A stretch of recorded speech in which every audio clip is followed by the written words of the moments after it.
एकनाथ शिंदे हे परत मुख्यमंत्री व्हावेत यासाठी सकल पुरोहित वर्गाकडून पूजा करण्यात आली। मुख्यमंत्री श्री एकनाथ संभाजीराव शिंदे प्रतिनिधित्वेन समस्त महाराष्ट्र जनानां प्रतिनिधित्वेन अहम अद्य दिने यथाशक्ति यथाभक्ति यथामति यथासंख्यात्मक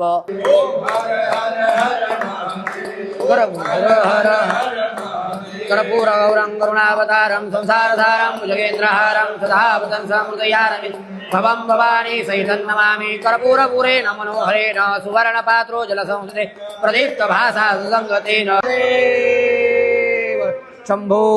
यथासंख्यात्मक कर्पूरगौरं करुणावतारं संसारधारं भुजगेन्द्रहारं सदा वदन्तं भवं भवानी सहितं नमामि कर्पूरपूरेण मनोहरेण सुवर्णपात्रो जलसंस्कृते प्रदीप्तभासा सुसंगतेन